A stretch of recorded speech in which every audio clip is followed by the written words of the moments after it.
This is NVHA 19-0001, our 422nd interview overall. It's the January the 5th, 2019, and we're at the home of Frank Stevenson in Noblesville, Indiana. First of all, I'd like to thank you for allowing us to come and do this interview. Okay. Let's start off with the basics. What is your full name? What is your full name? Francis Edward Stevenson. Okay, now the Francis or the Edward, were you named after somebody else in the family? My grandfather was Francis Guy Stevenson. Okay. That my father's father. He was a Presbyterian minister. Okay. And the Stevenson family was ridden out of the Carolinas during abolition days. Okay. And settled in southern Indiana.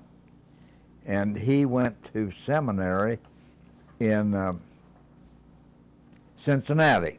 All right. And was assigned a mission station on what at that time was the national road, US 40. Sure. At Louisville, Indiana. Okay. And he established a church there. In fact, he built the church, or was in charge of having it built. Right. And if you look on the front window, his name is across the front window. Oh. Apparently, he provided the funds for the for the window or something. I don't know, but That's great. anyway, he was a minister, Okay. and that's how I got the Francis. My mother's always liked the name Edward, and that's how I got the name Edward. Well, that works out. Yeah. Yeah. Now, what is your date of birth? August the 7th of 1924. Well, I was born in August myself. Yeah? You're just a few days older than me. Well, I was born at the very early age of 0. What was your highest rank in the military? Seaman. Okay. So first class or? Yeah, I got up to first class. Well, Seaman First Class Frank Stevenson. Where were you born? Where? Yes, sir. At Coleman Hospital in Indianapolis. Oh, okay. My mother grew up on a farm. Her name was Flanders. And she went to Taylor. Well, she went to Walnut Grove School Okay. up in Jackson Township in Hamilton County. Okay.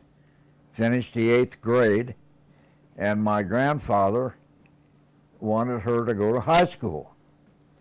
So he purchased 80 acres near Noblesville. And at that time, Noblesville had a high school. And she hitched up a buggy every morning and drove 3 miles to town, put the horse in the livery stable, walked out to the high school, attended school all day, went back, hitched up her buggy, and went home every night for 4 years. Wow. And when she finished high school, she had an opportunity to go to Taylor University, Okay. and she went for 2 years. When she finished the 2 years, Dr. Harrell was was a doctor in Noblesville, and she went to work for him, and he was beginning the early ages of a hospital. He had patients that he wanted to tend to overnight, and he would take them into his home. and he got too many, so he fostered a clinic that would handle people overnight, and it became a county hospital. Oh, for heaven's sakes. And she worked for him. Well, Indiana University decided that they were going to have a program for nurses, which was a brand new thing in those days. Right. And Dr. Harrell helped her go to Indiana University, and she graduated in the second class of nurses that IU ever produced. Wow. She did home nursing and that sort of thing. They tell the story that the nursing class was a very close class, and they decided to have a dance, and they invited the pharmacy students. My father was a pharmacist. Okay. And that's how my parents met. Okay. And then my mother took up home nursing, where she traveled different homes and did nursing that way. And after I was born, it was a full-time job. You were a handful, huh? Now, what was your mother's name? Maud. Maud? Okay. Maud Marie Okay. Flanders. And Jackson Township and Hamilton counties full of Flanders to this day. And so... and your father's name, what was his Alvin Guy. Alvin Guys. Okay. And his father's name, middle name was Guy. Guy. Yeah, that's where the Guy came from. Well, Yep. you could write a book just on your parents.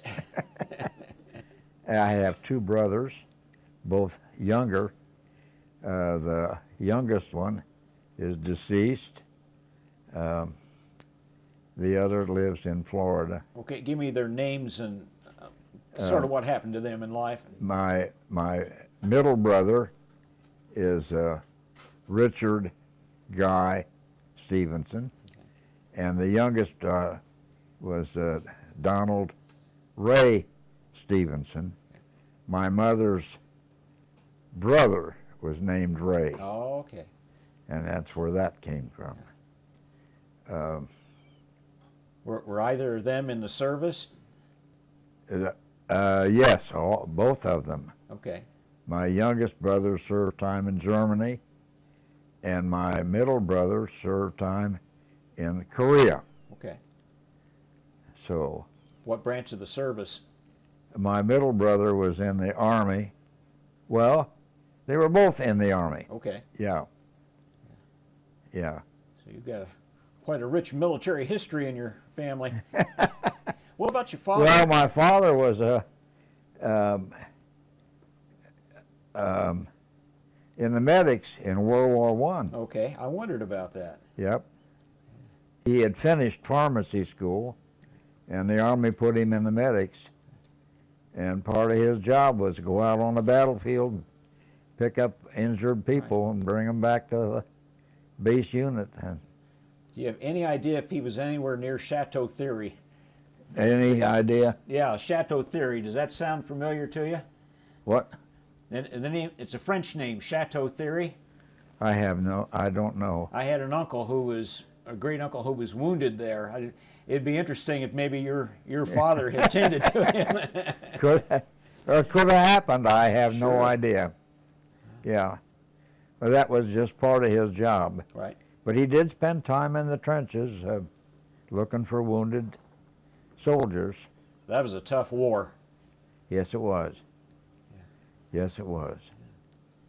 So, He didn't do a whole lot of talking about it, but that's what I understand. well, that's true. Um, You, where did you actually grow up? Well, what was the name? Tibbs and Michigan Street. My father had a drugstore Okay. on the corner, and he came back from the war, and my mother and my mother's father helped him buy a drugstore, and he ran that drugstore. We lived on Tibbs, right behind the drugstore. This is an interview, Martha. Huh? I'm sorry. Let's go get some coffee, Mom. Here. Come on. It's all right. This is a comb. Yeah. It's okay. Well, we just hold up here. That'd be fine. Go. So you grew up in the big city. A lot of fellows. When I was ready for kindergarten, my parents moved to a new house in Broad Ripple, Okay. and I went to public school number 80 and to 2 years at Broad Ripple High School. And then my grandfather, Flanders, came to my parents and said, "I'm ready to retire. And why don't," he said, "if I sell the farm, I put the money in the bank and I get this much money." Right. He said, "Why don't you just give me this much money? I'll give you the farm, and you give me this much money as long as I live." And they agreed to that. It's a good arrangement. And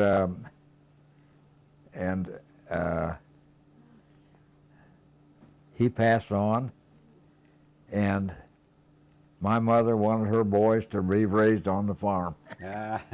And so we moved up to Noblesville Okay. and on the farm. And I finished 2 years at Noblesville High School. Okay. I was in a scout troop in Broad Ripple, and within 2 merit badges of getting Eagle. Oh boy. But when we moved to Noblesville, there was no scout troop, Oh. so had to give that up. But I went to Noblesville High School, and that's where I met Martha. We were in the same class, Okay. and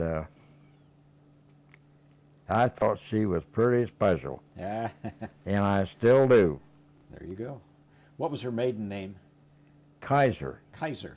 Martha Kaiser. Yeah, my father-in-law ran the J.C. Penney store in Noblesville, Okay. and my mother-in-law was quite an artist and did flower paintings and stuff. Beautiful paintings. She was pretty well educated also. What struck you about Martha? What caused you to gravitate toward her? What caused? What was it about Martha that struck you that said this is the one? Oh, well, she was a pretty girl. And I just liked her demeanor, and Sure. Yeah, the vibrations were just right, and we struck it off really good. And we got married while I was in the service, Okay. What year was that? 1945, Okay. August the 31st of 1945. Huh. Yep. Wow. So where did you actually get married? In the Presbyterian Church in Noblesville, Indiana. All right. Okay. Wow. Yep. So, did you have to go back overseas? Yes. So it was a short honeymoon there, sounds like. Very short. And then came back. Okay. I wasn't over there. Well, I was for a while. Yeah. But I went over and came back. But not like 3 or 4 years. It was done. My total in the Navy was 3.5 years. Okay. You see, we drafted all the men, and the colleges were having a hard time running just women. Sure. And the Navy, I think maybe the Army as well, devised a program, officer training, and they came through and gave tests at all the high schools, and there were 3 of us in Noblesville who were invited to join the program. Oh, okay. And I was sent to Iowa State University in their OCS program. Huh. And didn't like it very well because I had a girl back home. Martha went to Purdue in the meantime. And then, let's see, how did that work?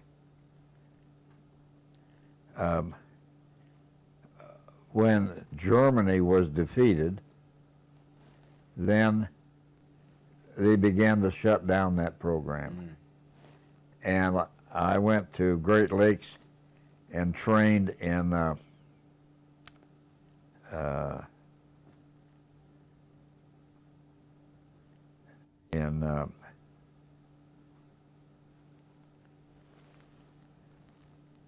I'll think of the name of the program in a minute. But on battleships, we aimed the big guns. Okay. We had charge of all of that equipment that, in those days, that was pretty new. Sure. Telemetry. Uh, Telemetry. Telemetry? What was it? Telemetry? No, No? no. But in those days, that was new, Right. and we maintained all of that equipment, so forth. It was very interesting. On a battleship, you'd see the ship rock and roll, Yeah. and those guns were just perfect. The big guns, Huh. 20-inch guns, 20-inch. Big. And I went over, we laid off of Buckner Bay, fired into Buckner Bay, and explosive shells. I have, the next day,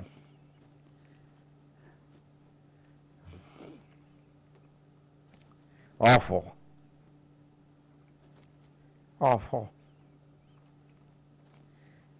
You see the ocean run pink.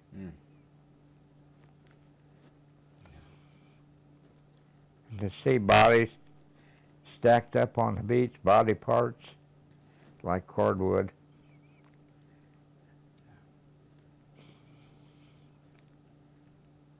Awful. That was a tough old battle. That was our introduction into the homeland of Japan, and it caused the fall of Japan.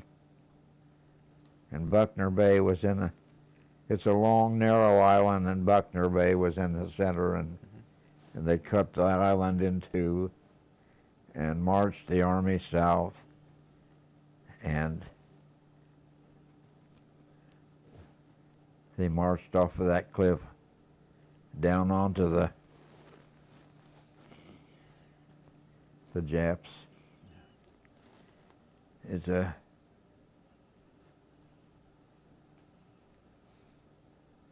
an island made up of coral And they went down in those caves, and the Marines took flamethrowers down in there and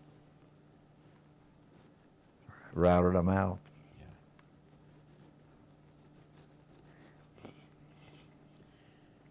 Yeah, that was. War is a terrible, terrible thing.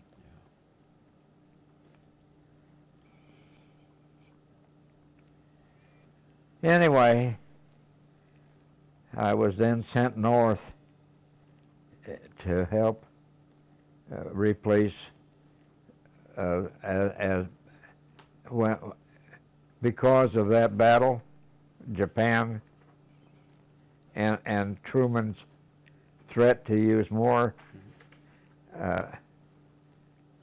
bombs. Japan gave up, and I was sent north into the North China Sea to replace troops that had been there for a period of time. And when I got, they sent us on a minesweeper because that sea had been mined. Oh, My gracious, I'll mined. bet. I'll bet. And we arrived on a Henry Kaiser had been building ships, and one of his ships was anchored on a sandbar outside of the Taku River, at the mouth of the Taku River. Okay. And we arrived about 2 or 3 o'clock in the morning and went up a rope ladder on the side of the ship, and there was about 20 of us. The executive officer met us and lined us up and called off the names, and didn't call off mine. And he told them to turn, and he marched them off. And when he went by me, he asked me my name, and I told him, and he said, "You stay here, I'll be back." Huh. So I did, and it was black as the ace of spades. You couldn't see for nothing, and I could see little two-man submarines out there. But it was on a sandbar, so they couldn't sink get it. those Yeah. submarines up close enough, Yeah. you see. Yeah. And he came back, took me down. The captain's quarters were right under the bridge. Took me down, knocked on the door, and said, "Stevenson is here." "Oh, yeah," he said. He opened the door and invited me in.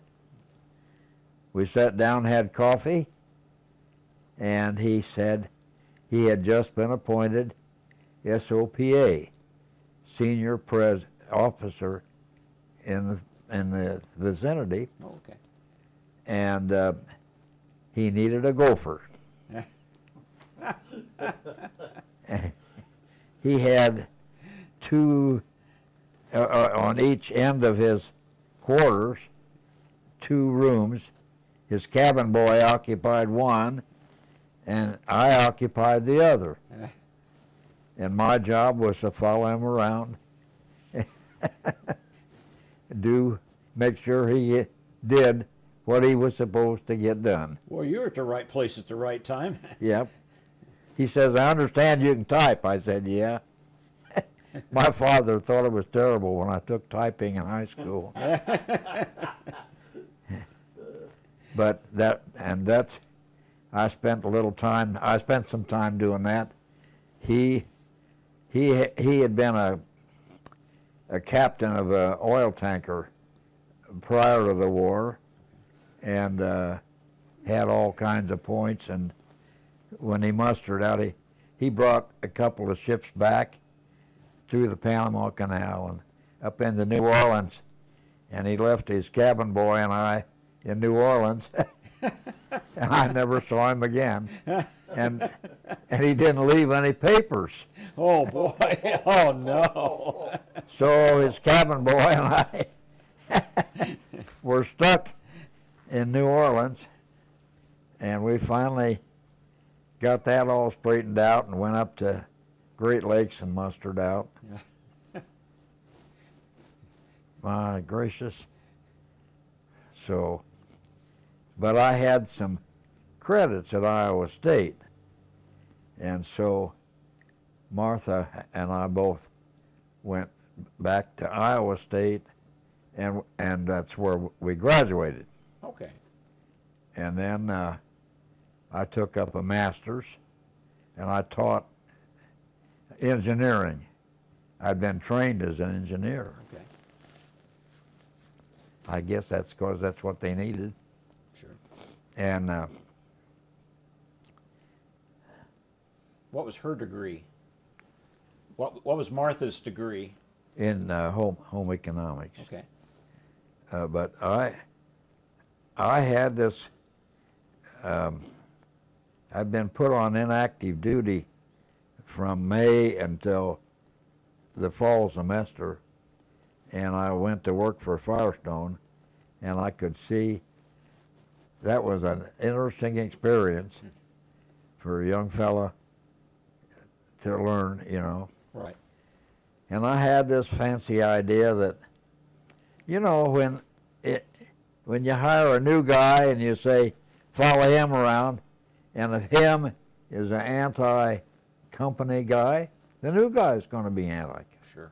And I saw that happen. And my idea was we needed a training department where you take the new guy in and train him by someone that knows what they're doing, you know? Well, so my first degree was as a shop teacher, because that's what I wanted. I mean, I wanted to start training people in shop work, you know? And then in order to get my a master's, I had to take a bunch of engineering courses, and took those, and a couple more, and got a degree there, and then went to work. I was teaching at Iowa State, teaching engineering, and grading papers one night, and Martha says, let's go to New England for the summer. And I probably grunted, I don't know, but the next thing I know, she'd taken me up on it. Yeah. And we put our camping equipment in an old automobile and headed to New England for the summer. And Continental Copper and Steel had just gotten a contract with the government they were converting the uranium separation plants from electromagnetic to gaseous diffusion. And Continental Copper had gotten a contract to make pipe and fittings and pumps and so forth in that process. And they had they were going to make 7 plants. Well, Eisenhower got elected president, and he saw the budget for the Atomic Energy Commission and said, no way. And he cut it all off. We got a notice the 1st of November to have that plant in mothballs the 1st of January. I helped convert the shipyard to an industrial plant. And then we started making, the pipe had to be nickel plated. Okay. In order, uranium fluoride will cause steel to burn.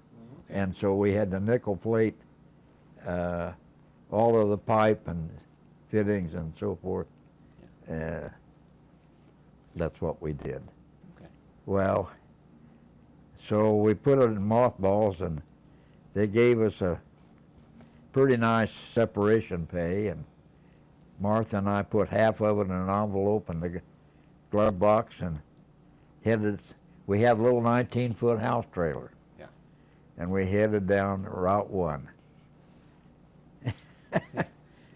And we stopped in Boston, and we stopped all going down all the way. We finally got clear down to Key West. Oh. Key West, and we had a very interesting experience in Washington, D.C., because at that time China was bombing a couple of offshore islands, and I got to talk to our senators and our representatives about their attitude about it. I got to go to a joint session of Congress where Eisenhower addressed the joint session about it. It was, to me, it was fascinating. What an experience, yeah. Absolutely fascinating. And so while we were there, I went to the archives building. I got there by mistake, but in the archives building is the original Declaration of Independence, and I got to read it. That's. What a document. I've been there to that spot, and that years ago I went to the National Archives and I saw that, and it's just it's Yeah. almost like holy ground. It's just really a Yep, special it is. place. I'll tell you about that later. But it was an interesting experience, but it was in the wintertime. And Martha said, we woke up in that little trailer one morning, and Martha said, get me out of here. And so we headed south, and we got clear down to Key West. And we were headed for Houston or the Pacific Northwest, which is where the high employment was in those days. Had a little money left in the kitty, got around to Houston, didn't like it, and looked at our money and said, we could go back to Noblesville and visit the folks on the way out west. Yeah.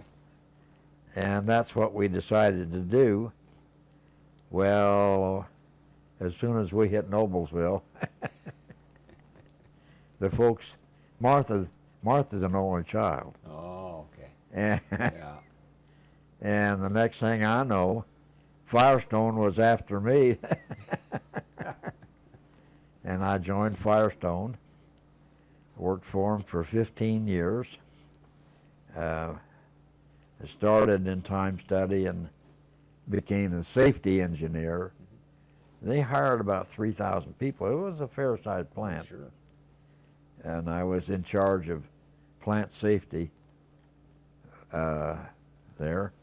They opened the new plant in Decatur, Illinois, and I was one of 21 who went over there as seed stock. And then it was in the days of, I had a good understanding with the plant manager. We were going to integrate that plant. And I hired a little black girl to carry the mail from one office to another to another. Right. It was a 40-acre plant, so it was big. Yeah. And that caused a lot of trouble. Our plant manager was asked to leave the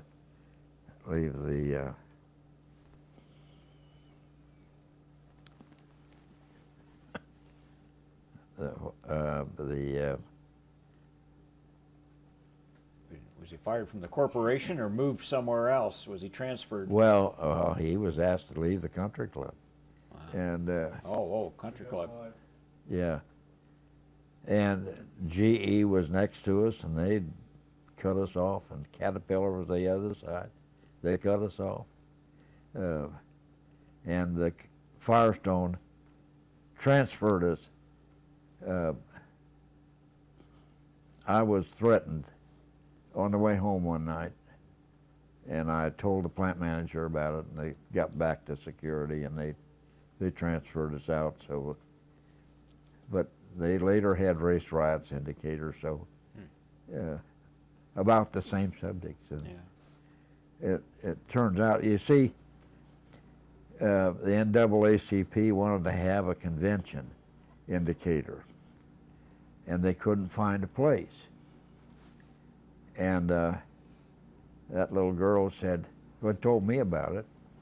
Well, I used to have supervisor meetings at the hotel, you know, in the dining room. Yeah. So I called up the hotel and made a reservation and told them to see me, come on in. And boy, did that ever stir things up? I bet it did. And I got threatened, and my children were threatened, and the company transferred us out. I went back to Noblesville. Noblesville was the head office for the mechanical goods division of Firestone at that time. And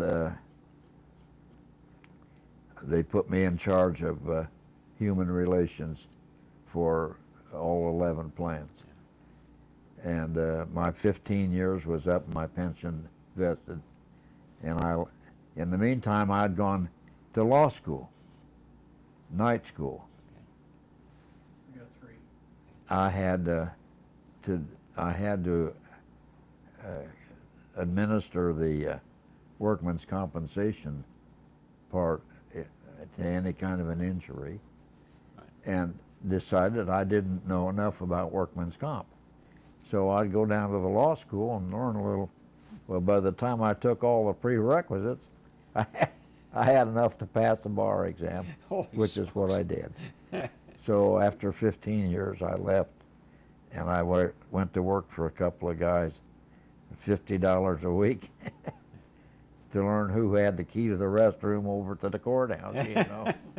and then opened my own office on the south side of the square, and practiced law for 38 years, and retired.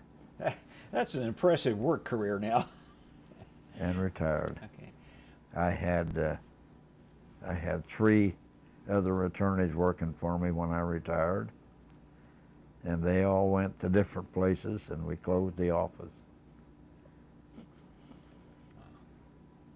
I wrote off $250,000 in receivables. Wow. Let's flesh out some of this. Let's go back a little ways. Now, did you know your grandparents very well on either side of the family? I never did know my father's father. He died before I was born. Okay. Malaria, I think. I'm not sure. Oh, my word. After the church was built, he died, and I knew my grandmother. She raised 5 children, Holy smokes. making hats. Huh. I'll be darned. Yep. Yeah. What was her name? Ruth. Ruth. Ruth was the last name. Yep. Yep. I knew her, and I knew my mother's father.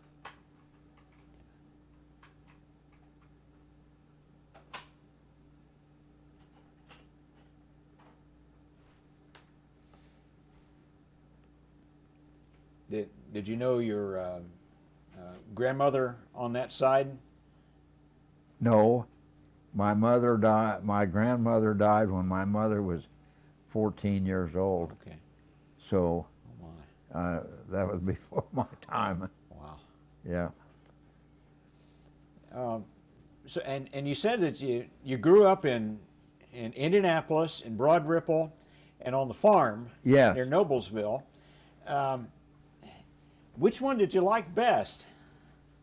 Well, I don't know. I probably on the farm because I went to Noblesville and met Martha. That's a good reason. Well, What were some of your jobs on the farm?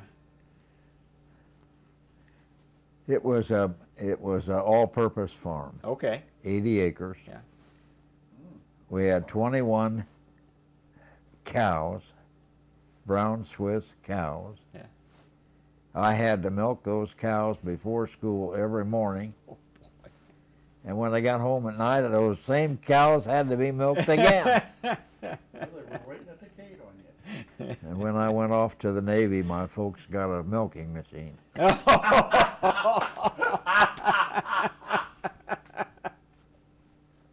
That's Yep. classic. I love it. That's classic. So, Oh boy.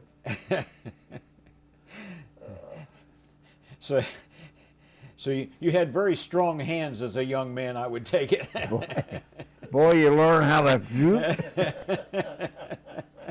You sure do. Oh boy.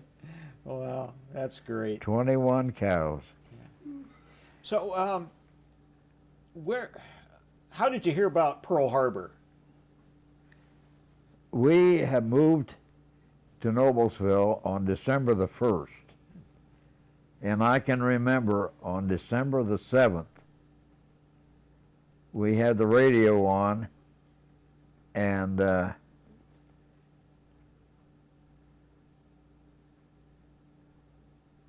President Roosevelt came on the radio and announced the bombing of Pearl Harbor. I can remember his words, "A day will go, which will go down in infamy." And my mother just, because I was the right age, my mother just about had a fit. Oh, sure. Yeah. It was awful hard on Mom and Pop when you Yep. boys were over there. Yep. Yep. Do you remember how you felt about it as a young man? Well, I don't know that I understood Okay, the implication right. as much as we had just moved, and I was interested in the farm and all that, and you know, I'm not sure I understood everything there was to know about. A lot of people didn't even know where Pearl Harbor was. Yeah. Uh, Yeah. You didn't have this international news at your fingertips. You No. lived in your community, and that's what Yeah, you knew and about. that's what you knew. Yep. Yeah. I can remember.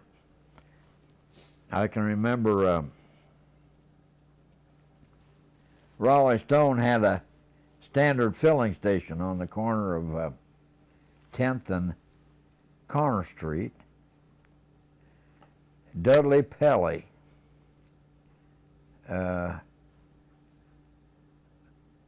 wrote pamphlets there in Noblesville. And he wrote a pamphlet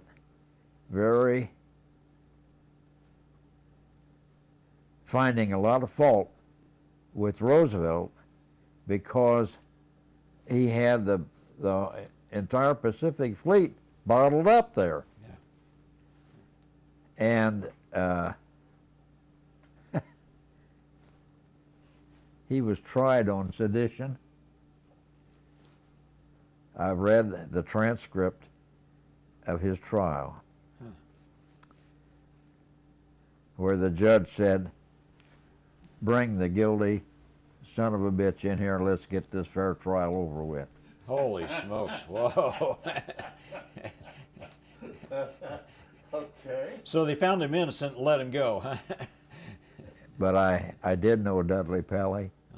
He hung out at Raleigh Stern's filling station, and I did a little hanging out there, and I knew him. He died. about the time I opened my law office. And my wife went to they had a sale, and my wife went to the sale, and she bought a big table, which I used for a library table, which he had used. He had a lot of seances, and we would get very interesting people in Noblesville to go to his seances. And he had a seance one time, and the table caught fire, and there was a burn place on the table. Huh. But he used to tell stories about Roosevelt and how Roosevelt was wrong, and he was later paroled, and part of his parole was confinement to Noblesville, and but I'm not sure but what Pele was right, to be honest with you. Yeah. He had the entire Pacific Fleet. Well, Oh, they were sitting ducks. when I was shipped over, we was on a cruise ship that they'd converted to To an aircraft carrier? troop ship, Oh, okay, troop ship. Okay. and it broke down part way, and they sent a tow out, and we went into Pearl Harbor, and we're anchored right over the Arizona. I could look down and see it. Wow. Yep. That had to be Well, pretty sobering sight. well, they repaired our ship. Yep. So you had graduated high school before Pearl Harbor, hadn't you? Just Yeah. that summer? Yeah. All right. So what were you doing? I was on the farm. Just working on the farm? Yeah. Okay. Yeah. We had gone up to the farm the 1st of December, Okay. and Pearl Harbor was on the 7th. Okay. That's the way that happened. Wow. So when did you actually go into service? Well, the following May, I was sworn in to the Navy and put on inactive duty until September. Okay. And then was sent to Iowa State and OCS. So did you enlist in the Navy, or were you drafted? Or? No, well, I enlisted. Okay. Yeah. And why the Navy? Why'd you choose the Navy? Well, they had the program. Okay. They had the program. Yeah. And my mother was really interested in seeing that that's where I went. Oh, I can imagine. Yeah. She was. She was a strong woman. So Out of harm's way for 3 years. where did you actually do your boot camp? Well, you know, I never did do boot camp. No, just went straight to school, huh? ROTC. Yeah. Okay. When they began to shut down the program, I went a year to Marquette, and then went to Great Lakes. But since I had been in for several years, I didn't have to go to boot camp. Oh, So that's when we began the training in aiming the big guns. so you were training at Great Lakes for the guns, Yeah. and when you were finished with your training, where did you go from there? Well, they sent us to the Pacific. Was what this? I think, if I remember correctly, it was the South Carolina. It was a World War I battleship, had been refitted with the big guns Okay. and all the aiming devices. Right. Right in front of on a battleship, right in front of the bridge is a small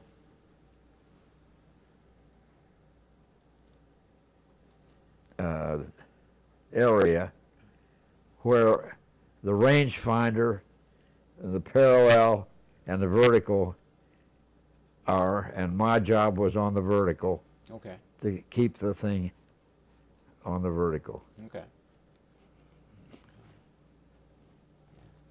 Yeah.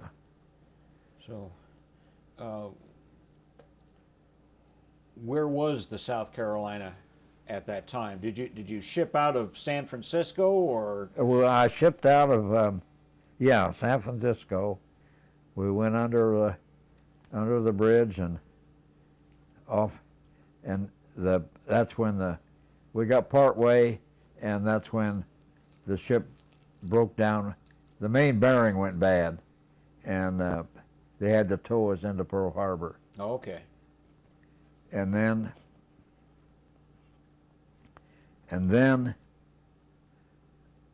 I went from Pearl Harbor out, and that's when I joined that battleship. I wasn't on that battleship very long, 20 days, 30 days, I guess.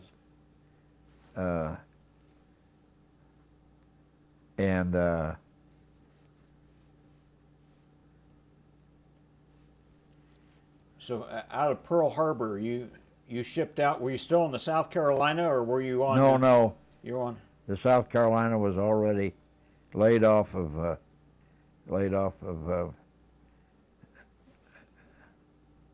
They were already there. They Okay.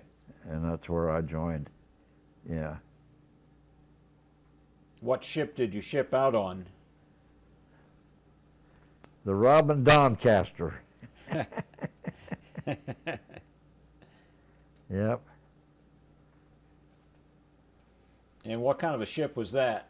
It was had been a cruise ship and was converted to a troop ship. Okay, troop ship. He had to stand in line every morning and get a mouthful of water, and then to go around and spit it in your canteen, have enough water to brush your teeth. I mean, Oh.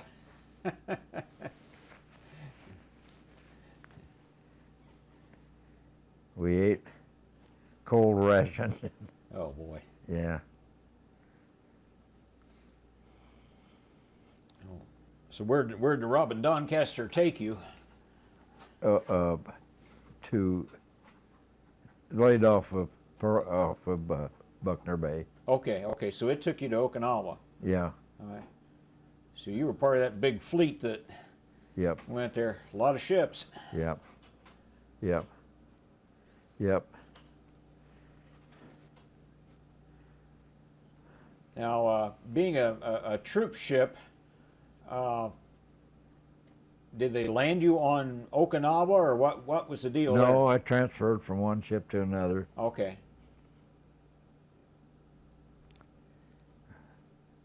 With a gig, they had a little boat, small boat, Okay. and they transferred us. Okay. Now,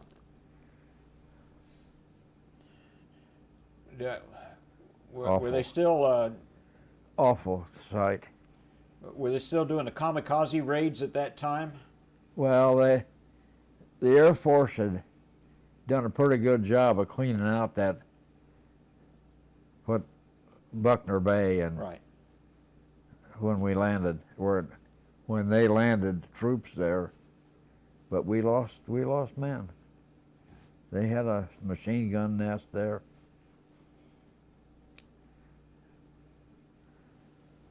Awful.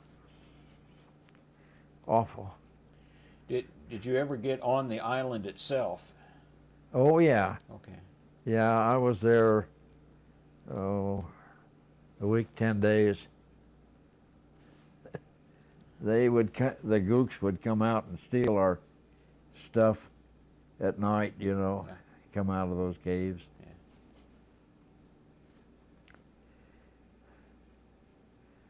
Oh, that side is just awful.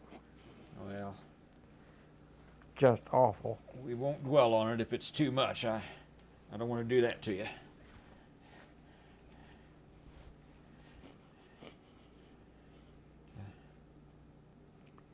Coming back,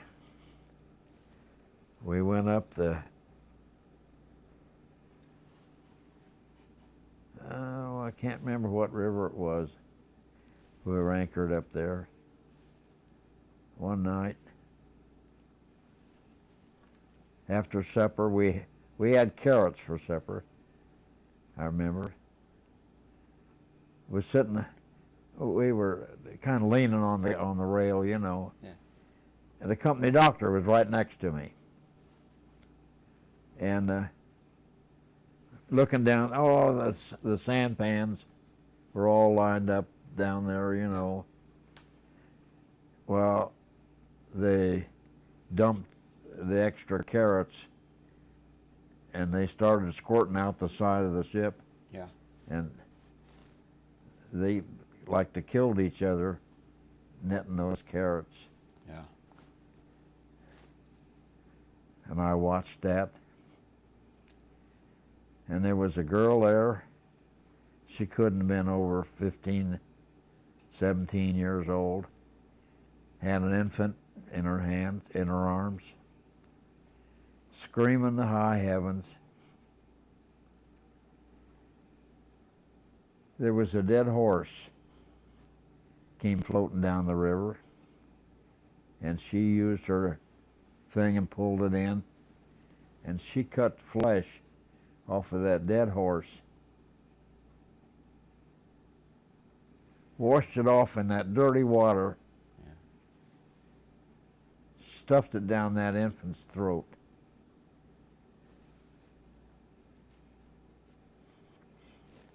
That's poverty. Yeah, those are desperate times.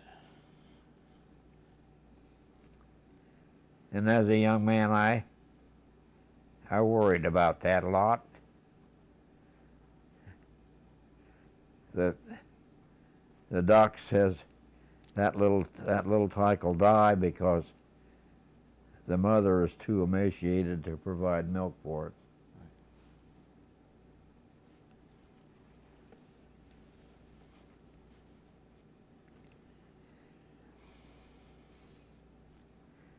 Terrible. And I wondered, does that happen in the United States? And I don't think it does. You know, we have a trait called citizenship.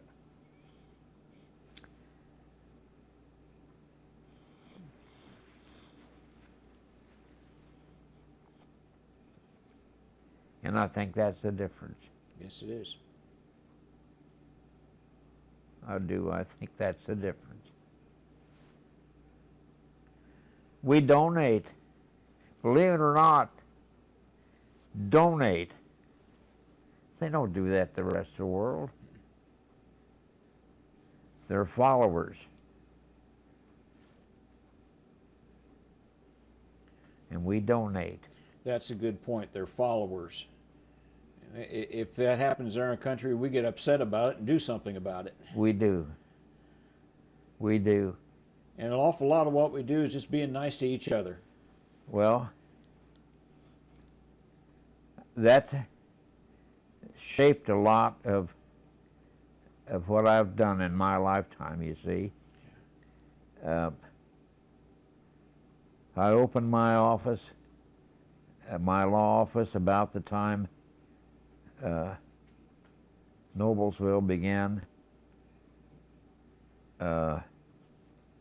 being switching from a retired farmer's farm to a suburban. Right. And I did a lot of donating. I served on the Community Service Council of Metropolitan Indianapolis for 17 years. We met every month, sometimes twice a month. That's the working arm of United Way. Okay, sure. I ran the United Way campaign in Hamilton County 2 times. We topped our goal both times. That's great.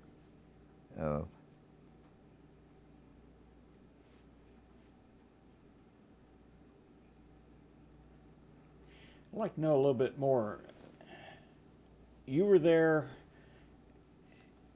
at Okinawa, and did the war end while you were at Okinawa? Yeah, Okay, that caused the end of the war. okay. Was there a lot of celebration and hoopla when they got the news, or? I guess there was back home, yeah. Yeah, but you didn't. I just kind of wondered what happened where you were. No, you see, I was on that battleship, and we didn't know a whole lot in those days about the armistice, how it was signed, and all that. We didn't know very much. What battleship were you on? The South Carolina. Okay, the South Carolina. That was the battleship. I think it was the South Carolina. I've tried hard to forget about that experience. Well, Well, it's awful. Mm-hmm. Yeah. Awful. yeah. Well, I've said it before. Things like that you don't forget. You can't. Yeah. It's always going to be with you. Whether I had a friend, he tried to forget. Yeah. Yeah. You Yeah. just Just doesn't do. You can't forget something like that that's ingrained. awful. So from Okinawa, you went up into the South China Sea. Yeah. Were you pulling troops out to send them home, or what were Yeah. you doing there? Yeah. We were anchored there, and it was kind of a headquarters ship. And as they began to occupy the South China Sea, they would come in for new troops Okay. and fuel and all kinds of things. All right. And we provided that. And then when the admirals would have a meeting, I had to go with the old man and Oh, sit behind him, and every time he raised his hand, I knew that I was supposed to take notes, and yeah. I did that. Yep. Well, who were some of the admirals you met in those meetings? I didn't meet the admirals, but it was interesting. The captain, of course, he'd been in that area with Standard Oil, Okay. and every time he went on liberty, I got to go with him, you know. Oh, okay. And we'd go a week at a time, you know. And the communists were coming down through there. So you were in China. I was in China. Okay. Yep. I was in China. Heard some fellow say that you got shot at from both sides. Well, I was in China. Did you take any Japanese troops out of China and back to Japan? I know some of that operation was to get No, those trips out. no, I didn't have much. We were anchored on that sandbar, and the other ships would come in to be supplied. Okay. Yeah. It was kind of a supply ship. Did you ever get over to Japan? Nope, Okay. never did. So at some point, you were sent home. I went home, yeah. How'd you wind up getting home? Well, you see, when the captain took a ship back, he had all kinds of points. He took his cabin boy and I Okay. with him, and he dropped us off in New Orleans without papers. Okay. And we had quite a time there. So you went back on the South Carolina? No, it was I can't remember the name of that ship. The captain took it back. Okay. I mean, he mustered out, went back to Standard Oil, and Yeah. left us in. We could have walked home from there. What's the name of that military? Great Lakes? I forget the name of it anyway. All right. That's where he left us, Oh, okay. Not there. In Port of New Orleans. Yeah. and we went. Anyway, we eventually got back up to Great Lakes and mustered out. Okay. I got to go home and visit with my wife. Yeah. I Yep. bet that was a good reunion. Boy, a great reunion. Great reunion. Yep. Did they know you were coming home, or did you just surprise them? No, they knew. Yeah. I had called Martha from Panama to tell her I was on the way home. Yeah. Bet that was a happy phone call. Yep. Sure was. Sure was. Well, We've got about 10. Well, you've talked about the military, and you talked about your family, and you talked about the occupations you had after that. The one thing I didn't get too much on was your children. How many children do you have? well, we have two. Okay. It turns out that for one reason or another, we never had any of our own, and they called me up one day and wanted to know would I go see these two kids. And Ann was 4, Scotty was 1, and they wanted to know would we adopt them, Oh, and we did. yeah. And boy, nobody could be prouder of anybody than I am of that little girl. Sure. That little girl sat in a booster seat. We went out to lunch. And I said, "Do you know why we're here?" And she said, "Yeah." I said, "Why are we here?" "Well, you're trying to find whether you want to be my daddy or not." Oh boy, that did it. Yeah.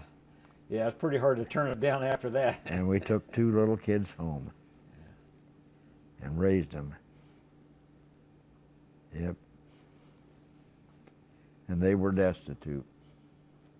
They had been abandoned Oh, my. Oh, by their parents. my. Oh.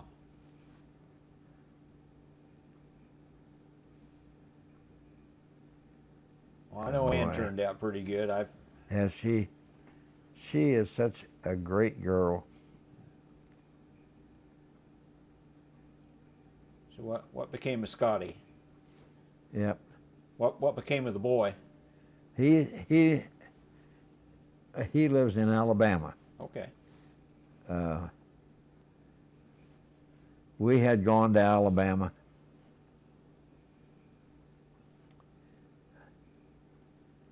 How did we get there? Oh,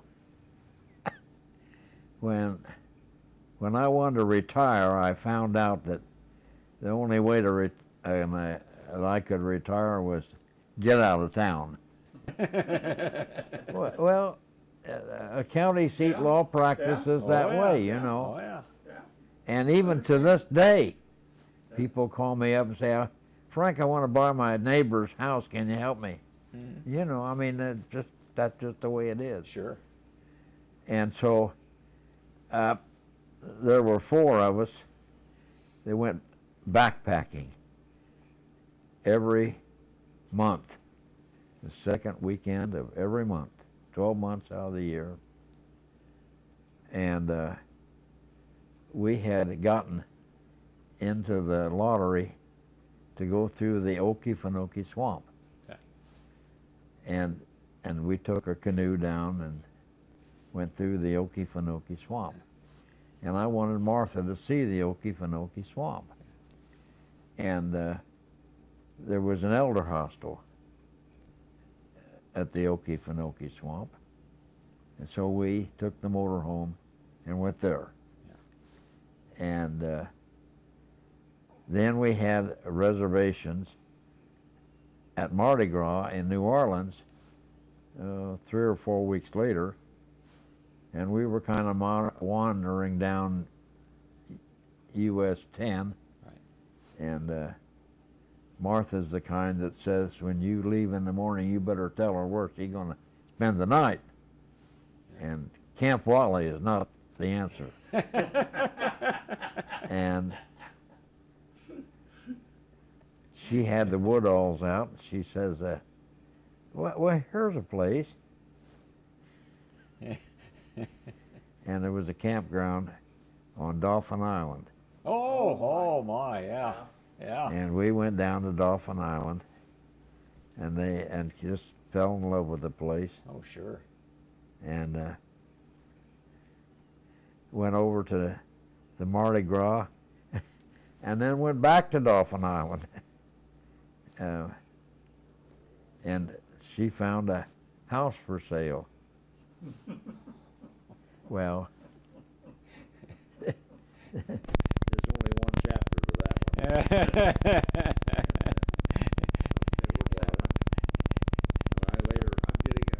I'm getting something through his mic. It's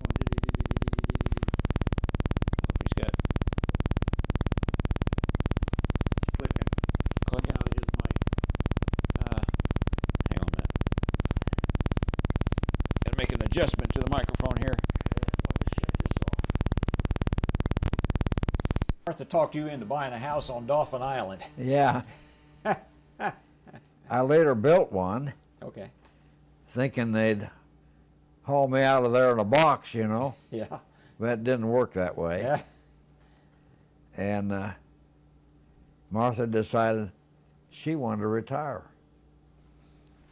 Well, the only way that can happen is to move into a retirement center Oh. where they prepare meals, you know. Okay. And that's what we did. We moved into Westminster. Where? In Muncie or? Oh, on Dauphin Island. Dolphin? Well, no, Spanish Fort, Alabama, Oh, okay. Okay, sure. Yeah. right across the bay from Mobile. Yeah. And we were there for a year and a half, and the influenza struck. And there are about 400 people living there, 300 cases of influenza. Oh my. Oh my. Martha and I had, for 3 weeks, we were so sick we couldn't get to the dining room. Right. And Ann worked 3 12-hour shifts, gets off 2 o'clock Sunday morning, and she got off work at 2 o'clock one Sunday morning, got in her car, drove 900 miles down there, stirred the pot, found out that our influenza had gone into pneumonia, Oh no. put us in the hospital for 9 days. They got my drugs mixed up in the process.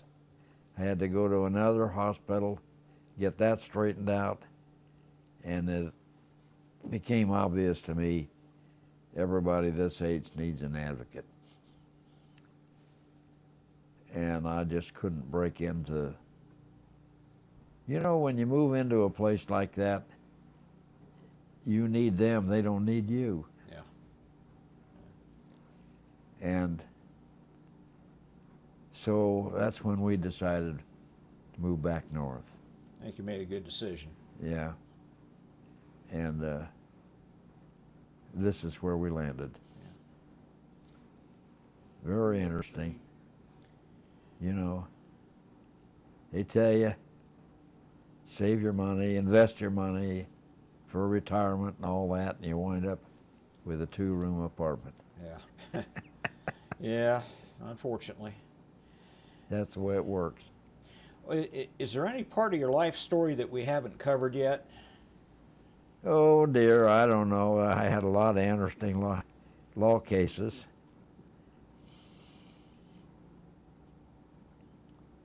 I don't know. What kind of law were you practicing? Well, I was just a county seat lawyer, whatever anybody needed to have done. Okay, sure. That's part of the fun. That's quite a range. Part of the fun. Yeah. And you retire a trivia expert. Well, if you're going to cross-examine a doctor, you need know some medicine, and Sure. an auto mechanic, you need to know some auto mechanics. And That's a good point. I like that. that's just the way it is. So, Yep. is there any one particular case that you said, boy, this is my crowning achievement, or? Oh, I don't know. I was telling Ann about, I had a case, took all kinds of cases, and this case was this guy, this client was charged with attempted murder. Oh, you had a case where Oh yeah, was well, attempted murder? oh yeah. To this day, every time I see that judge, he reminds me about that case.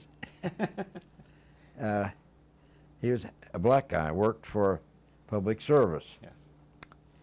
Rode a motorcycle. And there was a fella had a gravel pit up on, it seemed to me it was Promise Road. I don't remember which road exactly. And he tried to figure out how to make some money off of that gravel. It was an old mined out gravel pit. Yeah. And he ran some power cable back there and decided to have a pot party. And he sold tickets to the pot party. And the sheriff got wind of it and infiltrated the pot party. Oh boy. And my guy rode his motorcycle out there and attended the pot party. And about 2:30, 3 o'clock in the morning, the sheriff announced, "Okay, the party's over, everybody go home."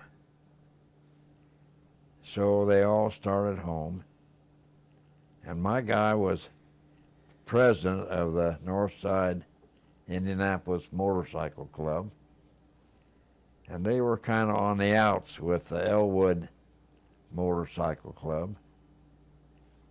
If you know Elwood, you know what I'm talking yeah. about. Yeah. My guy was black,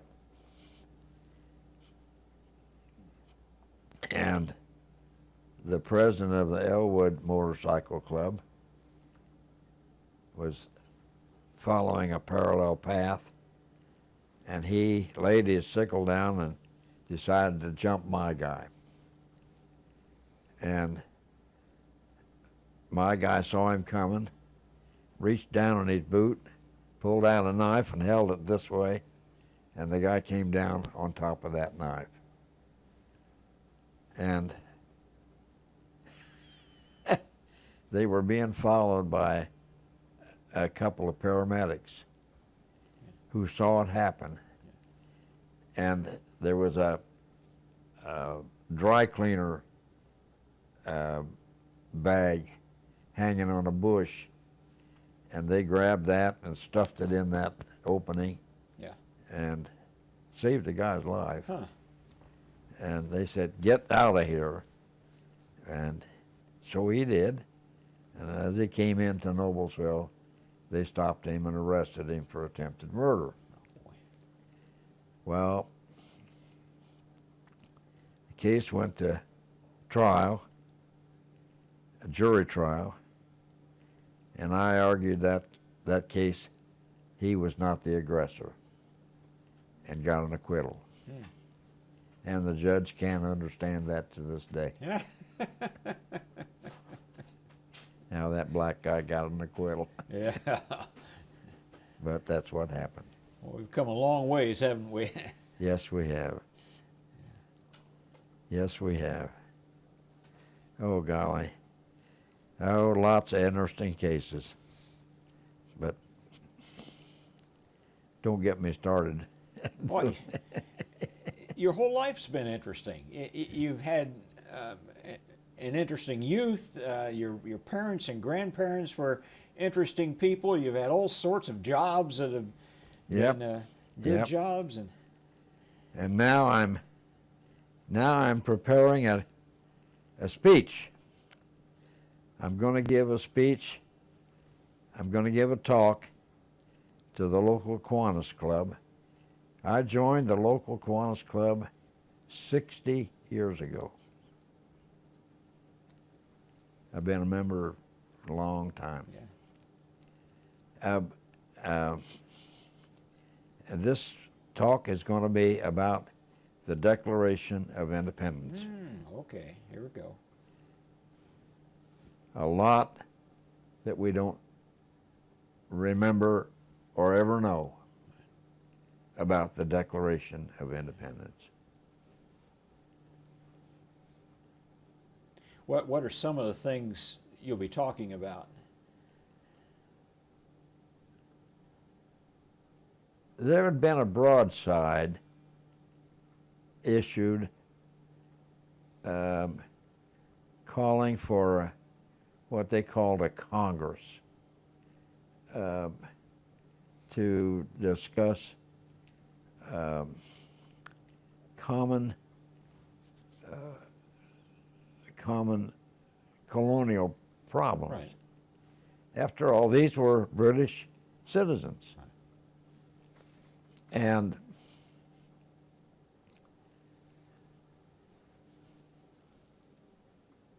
King George was living a pretty gracious life at their expense, or they felt at their expense. And you see, if you found fault with the king, you were a traitor, and that was treason. Right. And you could be shot at the, without judicial review. I mean, it was a tough circumstance. You know what I mean? Sure. And there is some evidence that, so they issued this broadside, and everybody went to Philadelphia. And it was, I mean, the roads had dried out by that time, and people could travel a little bit, and Philadelphia was loaded with folks, as I understand it. And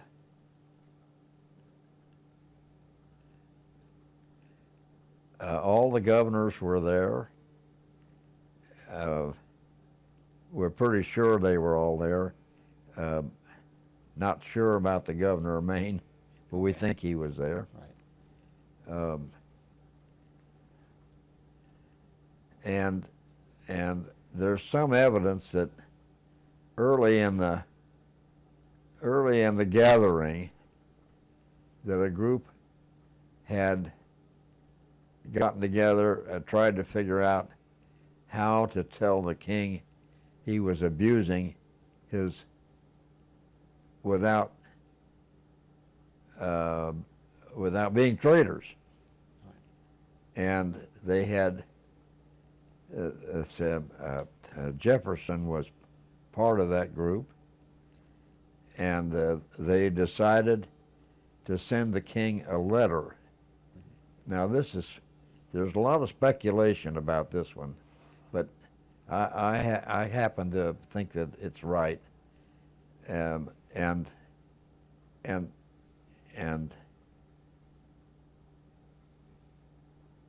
they asked Jefferson to write the letter.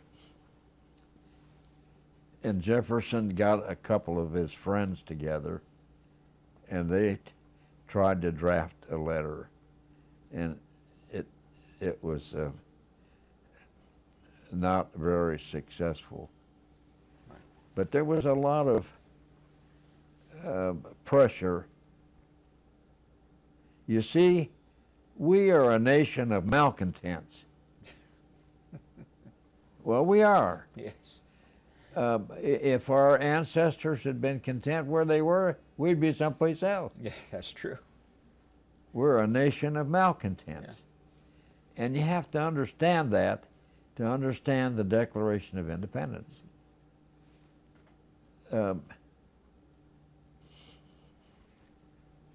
They were British citizens.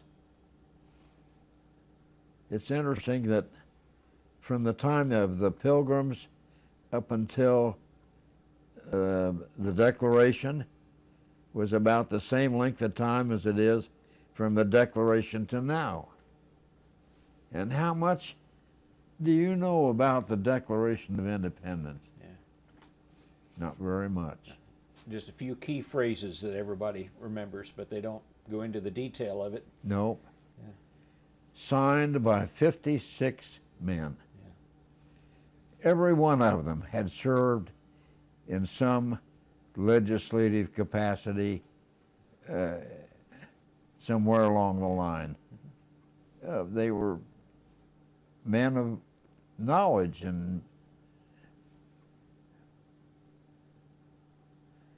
there was some pressure among the governors, among the Congress.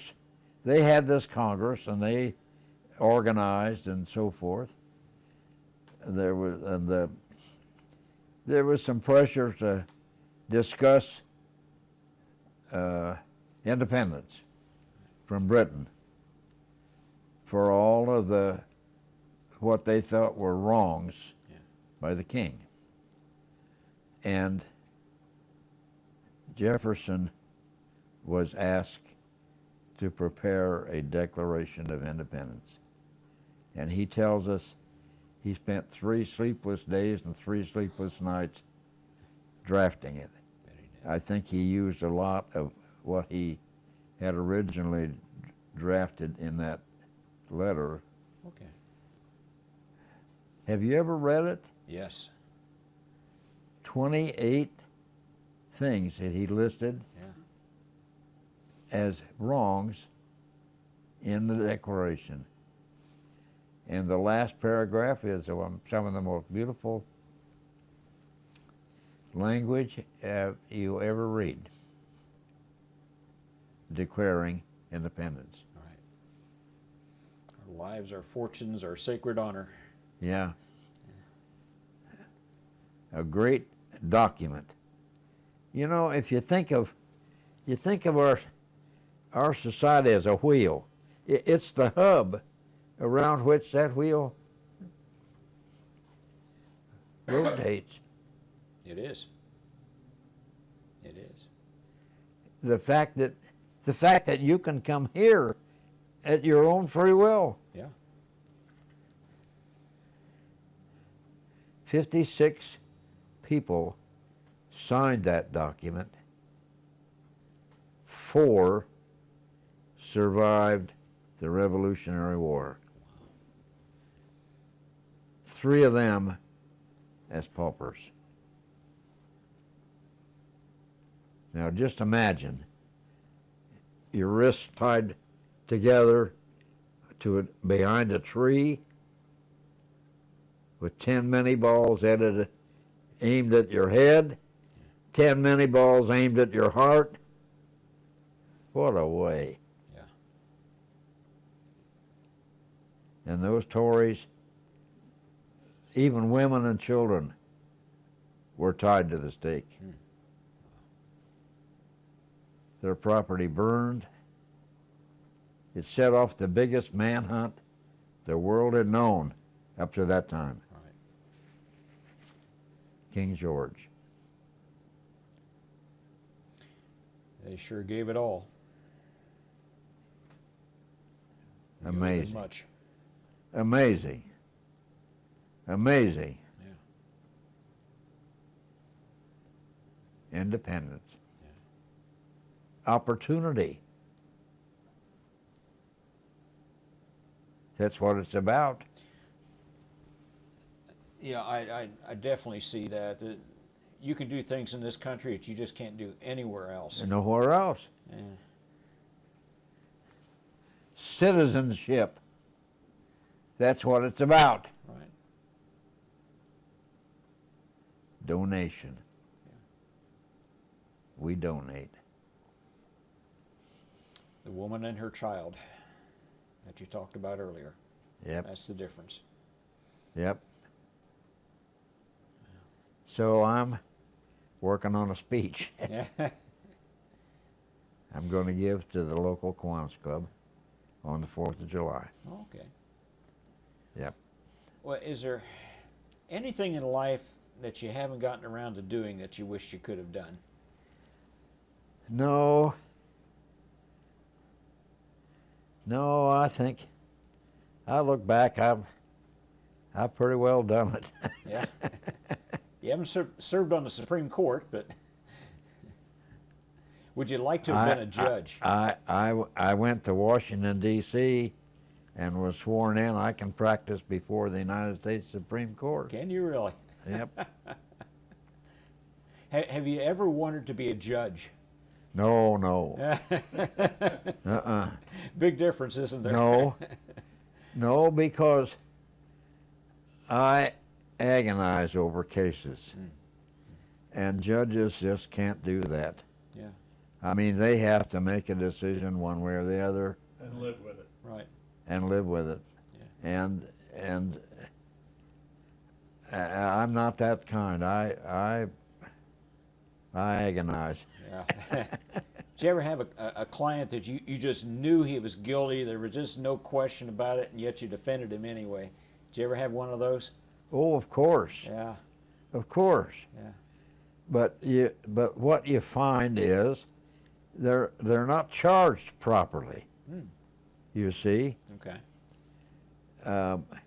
we have included offenses, and they may be charged. I mean, they may be guilty as all get out of a lesser offense than they're charged with, and it's up to the attorney to make those decisions and see that he and we plead guilty to what he's to what he's done, Yeah. to what he's Yeah. done, Yeah. and not to the major offense. You see, Okay. Okay. That makes sense. and That's the beauty of our system, though. The fact that it doesn't matter how obvious it is that a person is guilty, they have a right to a defense and a right to a trial. absolutely. And that's an amazing part of this country. Absolutely. We have to prove they're wrong. Right. And that's okay.